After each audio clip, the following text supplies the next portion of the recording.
So I was reading through some old tools I had laying around and found these, a pair of old wire cutter / strippers.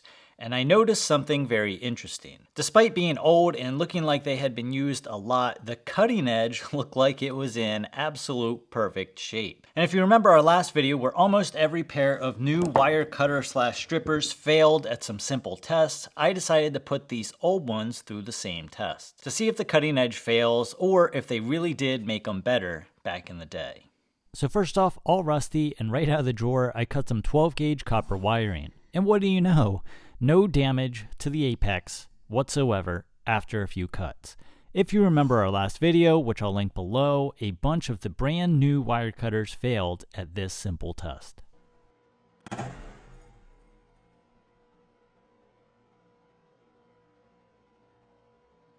So this is after several cuts, and it looks like rust has actually caused more damage than anything. We also have a little bit of play, of back and forth play in the pivot. So let's check the hardness to see if there's any difference in the newer versions versus the old versions. 55, 56, 57, 58.5 HRC. If you remember, most of our newer versions were scoring anywhere from 50 to 53.5, and with our older versions scoring 58.5, they are much harder than the newer versions, giving them much better apex toughness and stability. So again, it looks like the rust has been more detrimental than anything, so I decided to give these a new edge with nothing but a hand file, and then tighten up the pivot point. I then ran the same 100 cut test that made all of the other brand new pair fail. All right, this is after our 100 cut test. I mean, that looks pretty daggone good to me. And if you remember, some of our other new model cutting edges were absolutely destroyed after this 100 cut test. This is the Milwaukee after the 100 cut test and the Milwaukee failing to cut stranded. You can see it is struggling with the stranded.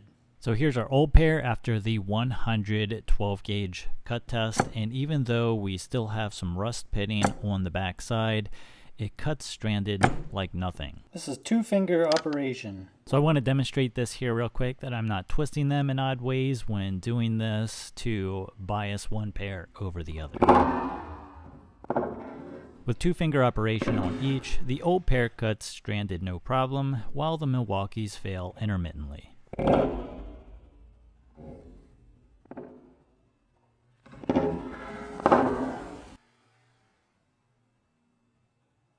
So there you have it, folks. The old rusty pair beats the new shiny stuff in cut performance every time.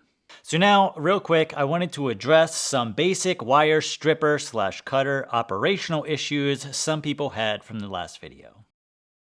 First off, a lot of people said that these type of wire stripper / cutters are not supposed to cut wire, even though it says right here, cut copper only.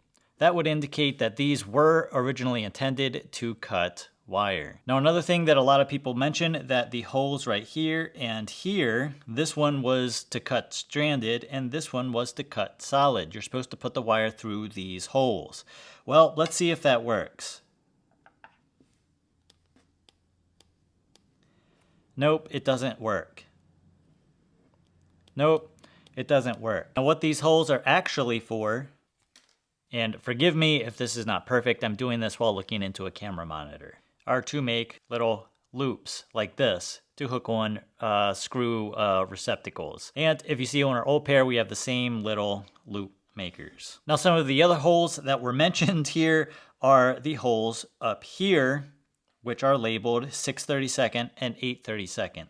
These are also not intended to cut wire. These were actually intended to cut these little 8/32 or 6/32 screws that electricians tend to use a lot. And they are threaded. They actually thread in that hole, and you can cut these to size. And they get stuck in there because they don't cut super cleanly. But that is what these holes are intended to be used for. These are not intended to be used to cut wire. One of the problems that you'll run into, now these certainly can cut wire, but one of the problems that you'll run into is that if you cut wire a lot, the threads inside here will actually get damaged or they'll clog up with copper, and then you cannot thread your screw in. It makes it a lot more difficult to get your screw thread started because there'll be copper buildup actually in the threads. Now, another thing that people were mentioning were that these holes right here were actually for cutting stranded. And again, that is not true. And I will show you. First off, it is very difficult to thread a piece of stranded into a hole like so. Now, yeah, we can do it with a nicely stripped piece like this, but what if it looks like this? And if you've ever opened up a light fixture, an old light fixture or a new light fixture that used stranded, you'll know that the vast majority of the wires that come out of those look like this. And you ain't threading this through any hole. That would make these the most useless tool ever. But let's assume you did have a nice fresh piece of stranded like so. Let's thread it through the hole. And this is the one that people said stranded would correspond to this hole. We're just demonstrating this here. Look at that, it doesn't actually cut it. Why? Because they don't overlap enough. We'll show that again. Now we can't even get it back in, which again, there we go. Look, we're not cutting the stranded. And that is the one that everybody said to use, the one that was labeled stranded. And just to show that these holes were not intended to cut wire, I'm going to show you how well these cut solid wire on some other pairs.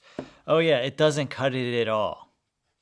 Put it through there, it just doesn't even cut solid because they don't overlap enough, because that's not what they were intended to be used for. We'll put it through this one. This doesn't even go through that hole. So yeah, and it doesn't cut, even if it was stripped, it doesn't cut it anyway. So there you have that. Let's take a look at this other Milwaukee pair. And again, this has the holes here which are designed to cut the screws. You cannot see exactly where you're cutting, especially with these bigger, fatter pairs. See, I can't even get this threaded through there. How is that supposed to work? That's what it looks like. Anyway, the problem here is that you put this through the hole. I have no idea where I'm exactly cutting. It's somewhere in the middle and I have to eyeball this, and I want to know the exact length that I'm cutting this to. And I don't know exactly how long I'm cutting this to because I can't see the exact, see, it won't even go in that hole. I can't see the exact cut line because of the thickness here. The cutters were intended to be used for cutting. So no, I am sorry to tell you, but the holes on these cutters are not supposed to be used for cutting wire. It would make them the most inefficient, ineffective solution, period. The portions labeled cutters are what is supposed to be used for cutting. There we go, rant over. Thank you for watching.